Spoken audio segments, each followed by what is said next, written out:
Compliance is a profession where people work tirelessly to make the world a better place. And there are hundreds of amazing and inspiring women who have helped the field develop into what it is today.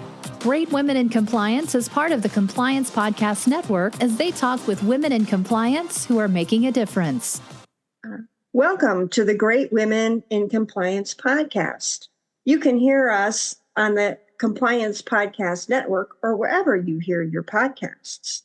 We are sponsored by Corporate Compliance Insights, and Sarah Hadden from Corporate Compliance Insight is one of our hosts today. I also, Ellen Hunt, will be co-hosting today's roundtable. We will be discussing neurodivergent workers and how compliance can meet them where they are. We have two experts on this topic as our guests today. First, we have Asha Palmer. She is the Senior Vice President of Compliance Solutions at Skillsoft. Asha oversees the product strategy and development of Skillsoft's compliance learning solutions and is responsible for ensuring that compliance content and platform is fit for purpose. She joined Skillsoft because of her extreme passion to advance and enhance the ethics and compliance community, profession, and practice through technology and learning. Throughout her career, Asha has developed, enhanced, and optimized effective ethics and compliance programs for hundreds of companies worldwide. Her passion and expertise are in the effective program development, enhancement, training and engagement, anti-bribery and corruption, risk assessment, and yes, can we say it, making compliance fun. Asha is well known for pushing compliance out of the box. We're thrilled to have you, Asha. Our other guest is Jason Meyer. Jason is the founder and president of Lead Good Education, a compliance and ethics consulting firm that produces custom education and engagement, supports in-house compliance teams, and enhances higher ed compliance programs. He's the founder of Meyer Business Law, a boutique firm dedicated to the legal needs of small businesses and entrepreneurs. In 2023, Jason's companies jointly launched the Neuroinclusion Initiative, a source of workshops, proven best practices, and expert counsel to help organizations embrace and include the 20% plus of the workforce that is neurodivergent and compliantly engage those team members in the organization's missions and values. The NeuroInclusion Initiative focuses on supporting compliance and HR teams, as well as managers and leaders. Welcome, Jason. Thank you. It's a thrill. Oh, Ellen, thanks so much for kicking us off and for those introductions. I am so excited to be here today. This is a topic that is near and dear to my heart. I feel seen as someone who is proud to admit, happy to admit, or no problem admitting that I have ADD. And I like to consider it my superpower. But at the same time, it also trips me up on a regular basis. So talking about this is very helpful. And I know that I'm not alone. There are going to be many listeners who are tuning into this topic because it's deeply personal for them. When we talk about being neurodivergent, though, that word, that topic, is it an umbrella term? Are we talking about a lot of different things? I think maybe how we want to kick off today is just to begin by defining what do we mean when we say neurodivergent? And Jason, if we could start with you, in your work, how do you define neurodivergent? Sure, Sarah, and thank you, and thanks, Ellen. And it is a thrill and an honor to be on GWIC and to be included in this august company. It is an umbrella term, Sarah. Here's the thing. No two humans are alike. We always say that. No two people are the same. That means no two brains are the same. We are a neurodiverse species. That's just how it happens. And each of us think and process information and process sensory input in different ways. It's just that some of us, I guess you could say, are more different than others. Some people's way of thinking and processing information, if you will, falls more to the outside of an imaginary bell curve.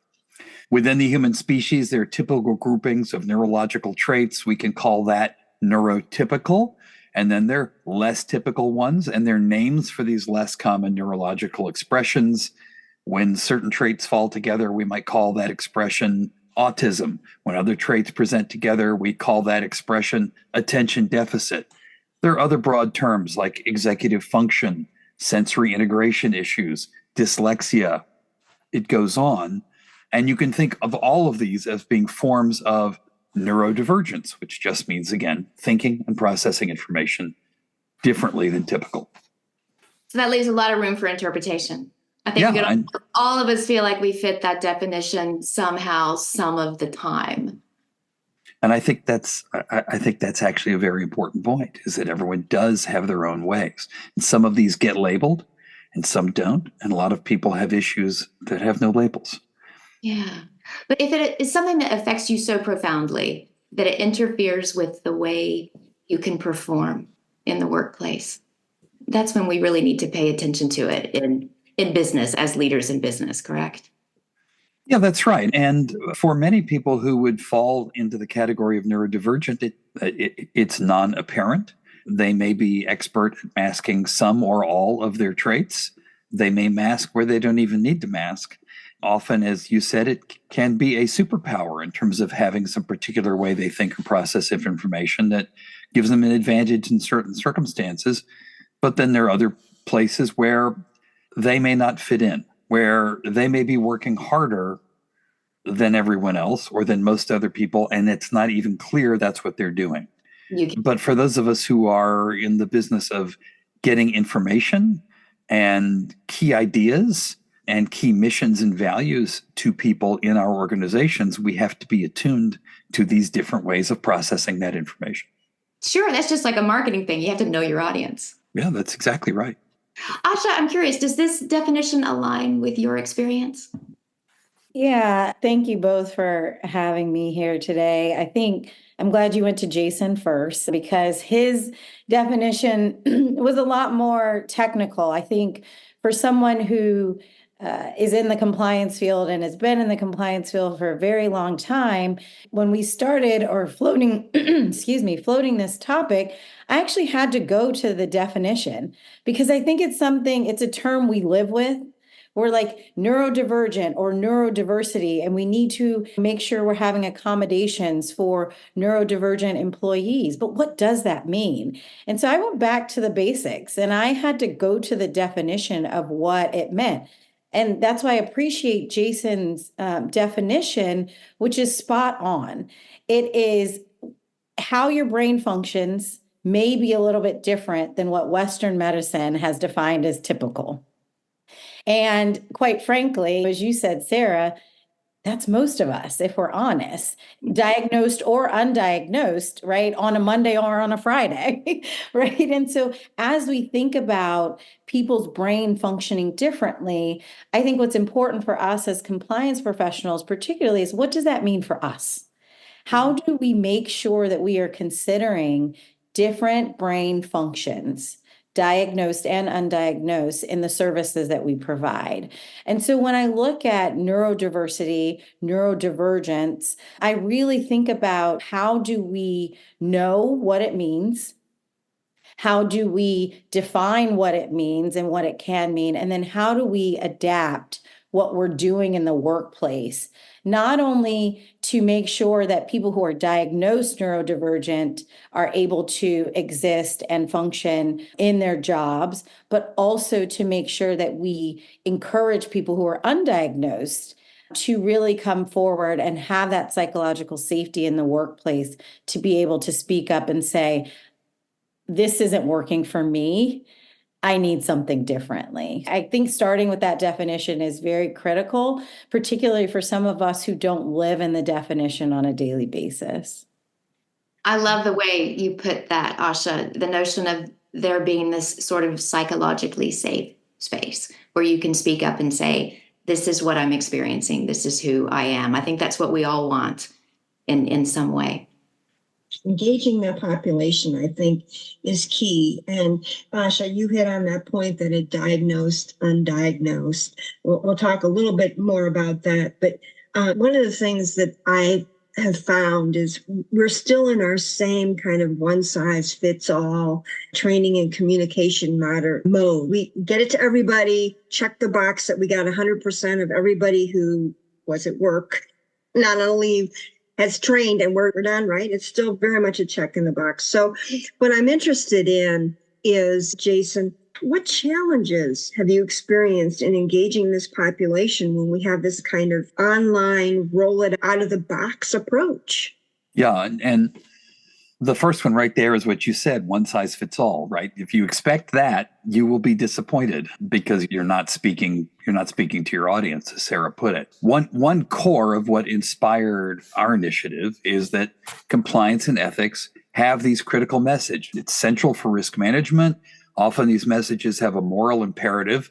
And can we be satisfied knowing that 20% and probably more than 20% of our teams are just not receiving those messages? So you can think of them as not listening on the frequency down which you're broadcasting.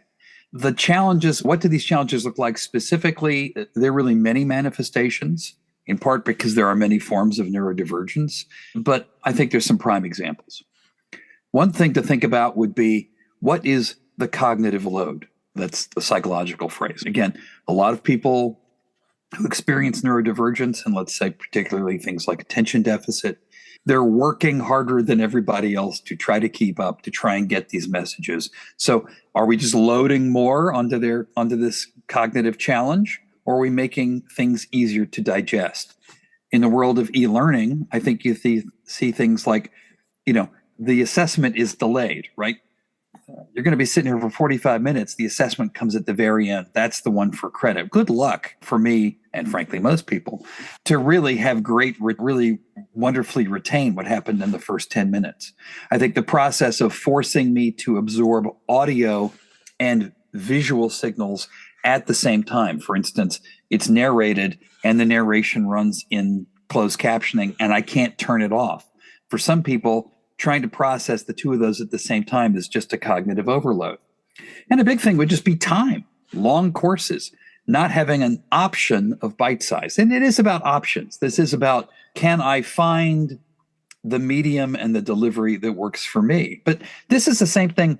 I was listening to the podcast episode with Mary Shirley at the end of the year. It's the same thing she talked about with her new book, right? That she wanted to present how compliance leaders should do their work in bite-sized bits, because she said that she and others prefer to eat the elephant one bite at a time. Are we giving our neurodivergent populations that same option with what we're delivering? I think things we do in compliance and ethics that are about reading, text-heavy communications, policies that are all text. Here's your 60-page policy book. Here's your 40-page employee handbook. It's all text. Right? If I have a reading issue that could be attentional or dyslexia, that's going to be a problem. I think even things about expecting a particular emotional intelligence and EQ on the part of our learners, like a scenario-based learning, and I'm supposed to pick up the emotive content, and it's really the emotional content that tells me whether what the harasser did was wrong, for example, right? If I'm not good at picking up those emotional signals because of my neurodivergence, then all I see is someone harassing without the companion message that was wrong. Now you've normalized the behavior. So these are just some of the many examples that can come up of what we do routinely. And I think, Ellen, in terms of what do we see, I have heard for years from compliance professionals, we hit this plateau in engagement. We're doing these surveys. We just can't get past 85% engagement, no matter what we do. Maybe that aligns with the percentage of your workforce that has a neurodivergence. That means they just are not receiving what you're sending. That means we have to send it differently. Asha, tell us about what you've been experiencing and what your thoughts are about getting us out of the box. Yeah, I love what Jason said about the elephant and eating it one bite at a time, because the reality is no one wants to actually eat the elephant. No one actually wants to sit down and take their compliance training anyway. So then if you make it even more painful for an individual who may be neurodivergent, then you're going to lose the learner. And I love the hashtag don't lose the learner. And I think that is where we have to think about, are you losing the learner? And I think the reality is the way that most compliance training is developed loses the learner, particularly a neurodivergent learner. And everything I think that Jason just said is right about having those options that meet people where they are. And again, I think that is something we've historically lacked in compliance training, which is part of the reason I got involved in compliance learning was because we were missing the mark.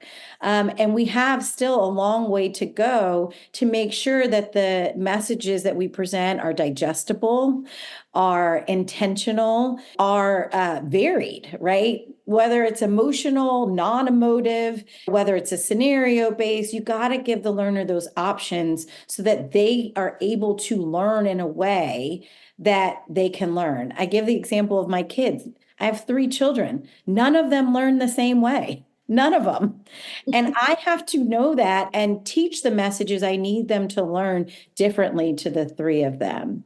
I think as we think about some of the challenges in preparing for this, I wrote down a few challenges. Obviously, there's meeting the neurodivergent learner where they are. And I think Jason really covered a lot of the elements that we think about. One of the greatest things that I learned in getting involved in compliance learning was it shouldn't be compliance people developing learning.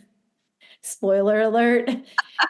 Employ instructional designers who are trained in how to understand a learning environment, understand learners.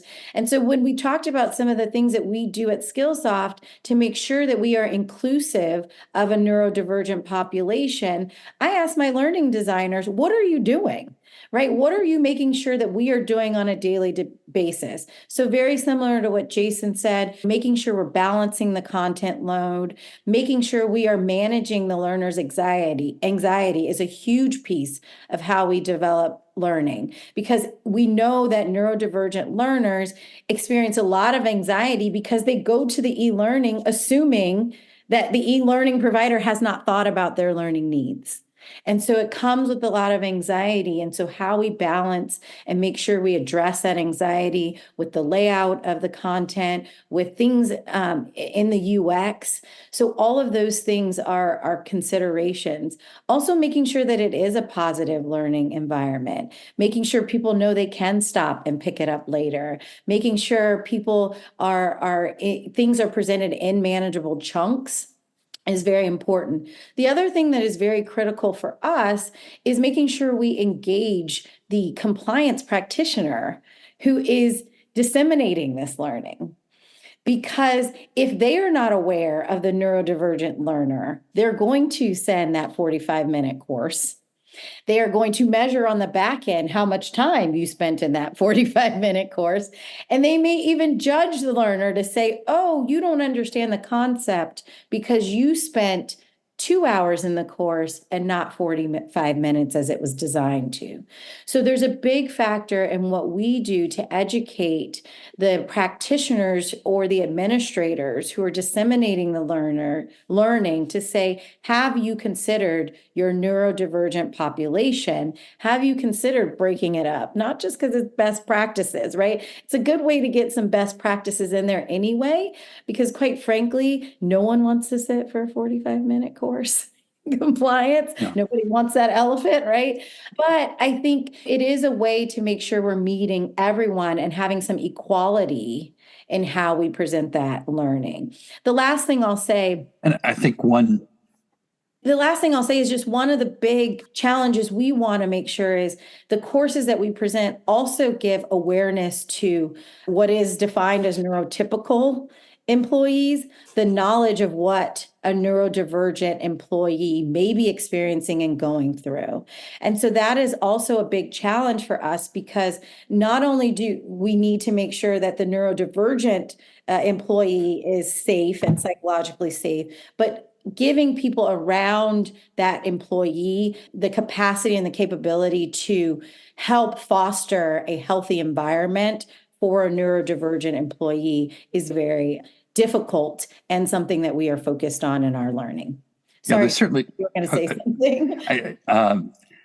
Excuse me for interrupting. What I was going to say is, and then there are challenges beyond learning. And to just pull out one of them for compliance and ethics professionals, how is this built into are you aware of the risks that are being run? Is this part of your risk assessment? Are you thinking about how you're handling the neurodivergent employee as an employee, interactions with management, interactions with HR, interactions with each other, to what extent have we picked those up, and have we increased awareness among our teams and our managers of what to do, with the added issue that sometimes the neurodivergence will rise to the level of a ADA disability, and sometimes it won't.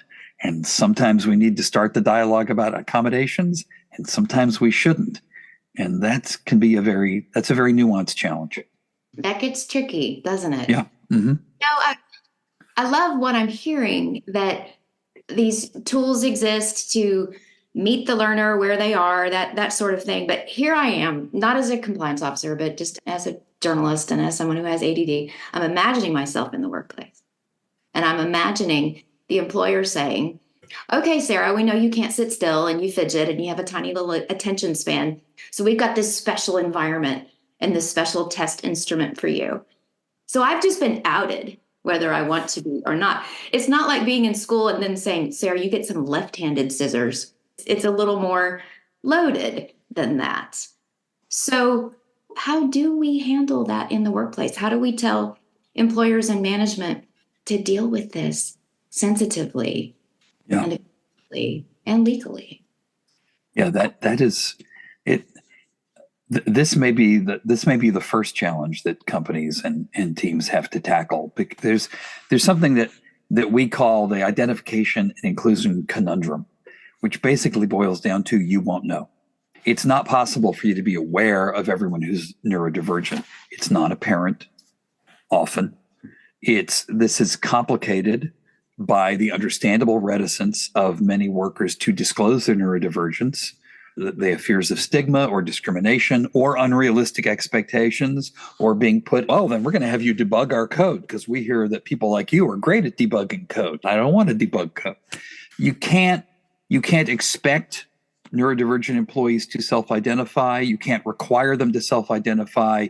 You can't assume that you'll be able to identify them yourselves. Anything that's based on separate but equal, we already know separate but equal is a problem to begin with. But anything in this space based on separate but equal isn't going to work.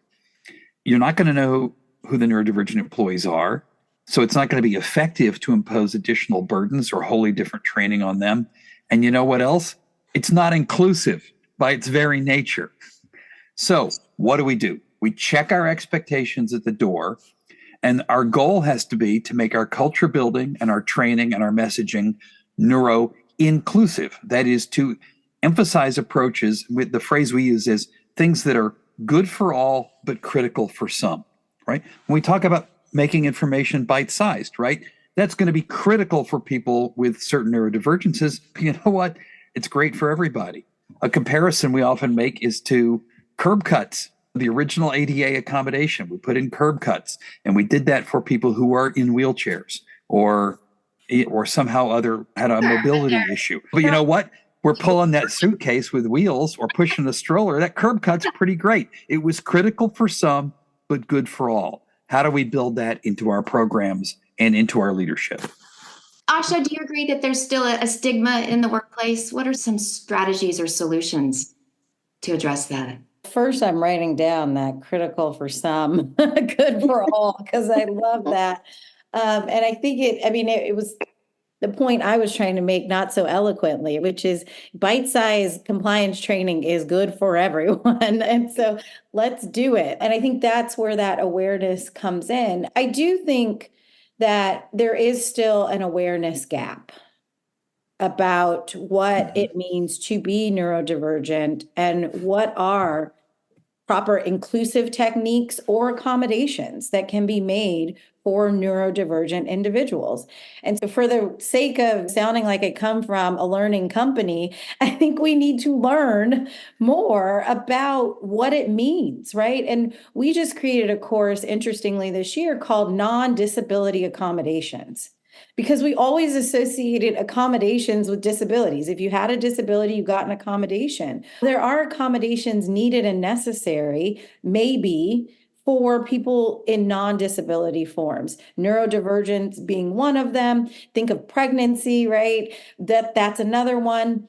And so as we think about what this means and how do we create inclusive practices for individuals who may need accommodations, but don't want to have that separate environment that you're talking about, or as you said, be outed and feel different. How do we make sure that we do things that are inclusive? So I think learning about it is a good start. And I think particularly, like I said, from a compliance perspective, to see what that means for the services that we deliver. As Jason said, maybe self-righteous for us compliance folks, the messages we need to get out to everyone are important. Everyone. And so if we are getting out important messages that aren't meeting 20% of our population, we need to change what we are doing. And so as we think about that criticality, I think partnerships with human resources professionals, partnerships with, when we're thinking about learning, instructional designers who are thinking about this on a daily basis, we need to start asking those questions about what we're doing and who it's not getting to, and begin to figure out how to get to that population. I look at languages, right? Languages is another element. We deliver training. A lot of people just deliver training in English. And I don't care if it's your first language or not, you're going to learn it because that's all we're going to do. We know that doesn't work. So we need to we started having those conversations about what do we do differently. We need to start having those same conversations about neurodivergent employees and what do we do differently. I love that both of you refer to it as learning instead of training. Yeah, and Adam Belfour, I think, is the one who kind of points out that training and learning are not the same thing. And that in itself is one big step. But I want to pull a little bit more on this thread of diagnosis and identification. I ran across a quote from Steven Spielberg, which I thought was interesting. So I'd read it quickly. He says, "Dyslexia was the last puzzle in a tremendous mystery that I've kept to myself all these years. Remember, you're not alone. And while you will have dyslexia for the rest of your life, you can dart between the raindrops to get where you want to go. It won't hold you back." On the one hand, fabulous, right? He's beginning to normalize that we're all different. Okay. And we're going to have different things that are going to affect us differently. On the other hand, he didn't come out until late, and he's the GOAT. He has every resource he could possibly have. And it made me think, okay, so there's Mr. Spielberg. And so I started doing a little more research. And I come across Einstein, Musk, Branson, and all of these men who are described as creative geniuses, and it's okay, they have a messy desk, which can be an indication of ADHD. Okay, what's going on here, right? And I found out further that boys get diagnosed with ADHD 3 times more than girls, and 2 times more with dyslexia, and 4 times more with autism. So where I'm going here is I think there could be a pink tax, kind of. Women aren't getting tested. They aren't getting identified as girls. And then when they get to the workplace, is there that pink tax of another layer of shame, right? A woman who has a dirty desk or messy desk, she's not a creative genius. She's just not up to the task, right? Do we have some stuff going on here that gets a little bit deeper about people who won't even be aware that maybe they've been compensating their whole lives for the way their brain works? Asha, tell me what you think. A pink tax? Surprising, right? I think not at all. Frankly, not at all. We're fresh off of the Barbie movie controversy where Ken gets nominated and the movie is called Barbie. So if you want to know whether there's a pink tax, I think the answer is yes. And I think as a mother of 2 girls and a boy, Michelle Obama had a quote that has always stuck with me that said, "We love our boys and we raise our girls." And when I think of that quote, why it's so profound to me is we teach our girls to push through, and you have to be better and you have to be great and you have to do all of the things. And we're like, if our boy stubs a toe, it's run over and see if he is okay. And so I think just we normalize a man's ability to ask for help a little bit more than we do for our girls. And I think that's a historic kind of flip that we've taken, because it used to be the man had to push through all of the things. And so I think when we learned that, we did a flip to say, no, young men, you don't have to mask your pain or your suffering or anything that may be holding back. And so we pushed for diagnosis. We pushed for them to ask for help, and we did the opposite for our women. And so I think when I think about just diagnosis and being able to identify it in the workplace, I think the reality is we need to encourage a culture of being able to speak up, says the compliance officer novel, right? I just thought of that for the first time right now. No, but we need to encourage that psychological safety for people to be able to advocate for themselves. And that's advocate for themselves in a way where if you need something, if you don't need anything, if you want something, if you don't want anything, you need to be able to say those. If you see something, you need to be able to speak up about that. And so I think as we think about not necessarily us or other individuals diagnosing other people, but allowing people to speak up and advocate for things they need to do their job successfully is something we in compliance should be contributing to on a daily basis. We should also, again, educate ourselves. Knowing those facts, which I did not know before this podcast, let's be clear, is very important, because then we can counteract that by encouraging, again, all individuals to be able to ask for those accommodations. The last thing I'll say, I talked earlier about the non-disability accommodation of pregnant women, right? So that is probably the opposite end of a spectrum, right? You can tell when a woman is pregnant at work, yet even pregnant women or women who are nursing weren't able to advocate for themselves in the workplace. And so I think we should take that as a lesson to say, what are we doing that allows people seen, unseen, undiagnosed, diagnosed with non-disabilities to be able to speak up and say, I need this. I need an office that doesn't have a clear window so I can nurse for my child at home because you made me come back after 12 weeks of leave. I need it. I shouldn't have to say that. I think it goes the same for a neurodivergent employee. We shouldn't have to speak up for ourselves. We need to make sure our companies are thinking about this for employees that may need it. Such a great point. One of the things I learned early on when I first became a manager, and I had somebody pull me aside who I respected very much. And he said to me, Ellen, stop making them tell you what they're doing. You ask them what they need. It made a tremendous difference in my effectiveness, right? And the team and the collaboration, everything else. Instead of me assuming, right, well, I'll assign this person to you to help you, instead of saying, do you need help? It's a very simple question. It's not loaded with anything about, I'm trying to find out personal things about you. What do you need? How can I help you? And so Jason, and it's the assuming that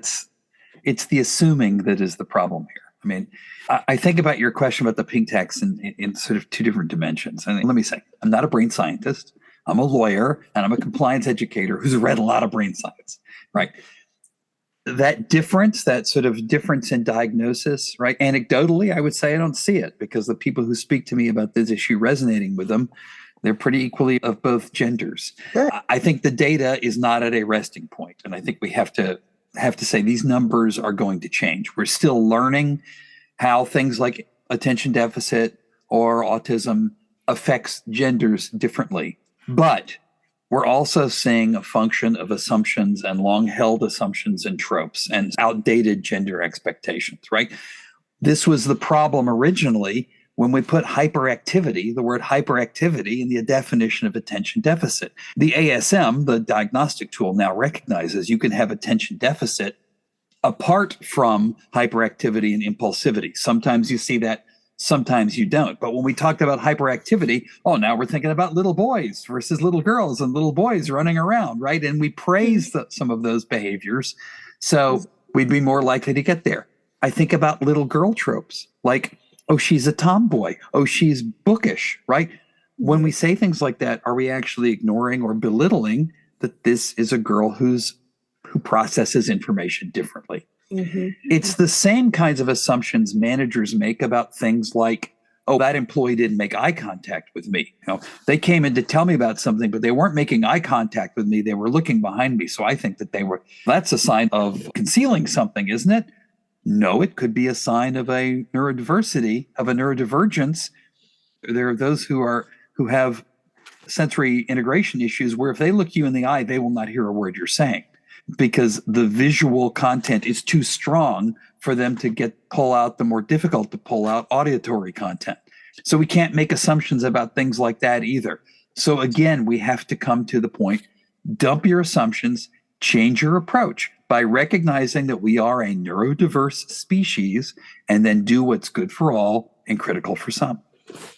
Can I add to this? I think one of the critical components that we don't do so well in compliance is, dare I say it, right? Feedback. Yeah. And one of my managers, I think all of our managers have told us at some point, feedback is a gift. It doesn't always feel like a gift, but it is, right? But I think we need to ask our employees, again, it's similar to what you were saying, Ellen, do you need something different? We need to ask that after every training. We need to say, what should I be doing differently? And I think when we hear that, we need to then do something differently. And I think oftentimes compliance can be a one-way communication stream. I'm giving you what I think you need, how you need it, when you need it, in the frequency you need it, and the time I want you to have it. And the greatest thing I've ever done as a compliance professional was not deliver training, learning in the way that I wanted it to be delivered. And I think that again becomes the challenge is we all, like when I'm communicating with my kids, I communicate how I would want to be communicated to. That is the wrong way to communicate. I need to communicate the way that they need to be communicated to. And that's a shift we need to do in our daily lives and in our learning. Because again, if you are only communicating, and this is why policies, procedures, training, like Jason and I are lawyers. If we're communicating like a lawyer communicates to another lawyer, we're in trouble. Because most people are not lawyers. And so I think as we think about that with the topic at hand is if you are neurotypical, you're going to communicate in a neurotypical way. You're going to judge people in a neurotypical fashion. That is the wrong way to look at things. And so we need to turn that assumption on its head and really learn, as Jason was talking about, we need to learn about how other people learn and then meet them where they are. Forgive me. I can't resist the urge to like grossly oversimplify this with an analogy. Oh, when you go to a business dinner now or a business lunch, a buffet, there's always a vegan option or a vegetarian option or gluten-free. I'm not gluten-free, vegan, or vegetarian, but that tends to be the way I like to eat. And I'm always glad to see those options. And when it's not presented, you're, wait a minute, how dare they only have chicken salad? I get really excited after this conversation, imagining a workplace where everything that might be appealing or needed or necessary for a person is on the menu. That to me. And that's where technology can help. So part of what I focus on, as much as the content we deliver and how we deliver it, is how technology supports exactly what you were talking about, Sarah. How do we give individuals that option where they're able to choose it? So it's not, I'm putting you in that separate room, you get that, special learning path so that your accommodation is outed, but you were able to select, right? Technology can ask you if you're neurodivergent. And even the most mundane administrative part of our learning management systems. Do you set up your equivalencies? And this is what we're talking. It comes down to this kind of level, right? Have I given you the equivalencies in my LMS so that if you do this one thing instead of this other thing, you're good. It's even little steps like that are critical, but that awareness of know your audience, speak to your audience. And part of what we're trying to do is to build that understanding of what this component of your audience is all about. Small steps, but big impact. Mm-hmm. This is a big topic, and it's one that I know we will discuss again this year on this podcast. I'm so glad that we got to explore it today with these two experts. Thank you so much for sharing your time and your knowledge with us and with our listeners. I know that a lot of our listeners are probably going to want to go a little deeper on their own time and maybe in small chunks. But what resources would you recommend? And we'll share them in the show notes. If each of you would maybe just tell us a resource or two that you think that folks might want to go a little deeper on. Sure. In terms of sources on the internet, there's something called the Neurodiversity Hub that's good. There's a Mel Robbins podcast on ADHD that's pretty good. If you're an SCE member, I did a presentation at the Compliance and Ethics Institute. Dana Hansen did another one. If you have access to those recordings, I'd recommend those.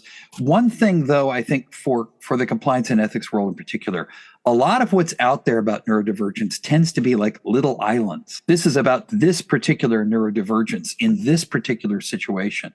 So part of what we're trying to do at Lead Good Education is to compile these things and focus on compliance and ethics so we have a recognized sort of vetted set of best practices. So I would also invite people to follow the Lead Good Education website or follow us on LinkedIn. We offer workshops and we have other resources that we'll give you the link to, including our white paper, which is focused on trying to help out managers. Excellent. Asha, what are your go-to resources? Yeah, I think whoever your learning provider is, whether it's on the human resources side or the compliance side, they should have a course that covers something like this. And if you haven't taken it, please go and take it. If you are a Skillsoft customer, take our course. But I think the first step is learning and really understanding what it is, how it manifests, with whom and where, and then really taking those next steps to understand how it may impact your program. I think the critical thing we just want to encourage is there's people in your organization who are probably already thinking about this, and partner with them. Call your human resources, your HR business partner, and say, how are we thinking about this as an organization? And if not, you have a great opportunity to lead the thinking about that in the organization. So as you get yourself more aware about what it is and how it manifests, also share the love, share the knowledge, and create an action plan really to make sure that, and I love what Jason said, it's inclusive. It's what? Good for, critical for some, good for all. Love that. Taking it. You guys have been wonderful guests. I want to thank you, Asha and Jason, for joining us today. We really have had a wonderful conversation. Thank you so much. Thank you. Thank you. Thanks for joining us for this episode of Great Women in Compliance. We hope you'll join us in honoring the great women in the compliance field by subscribing to this podcast and leaving a review.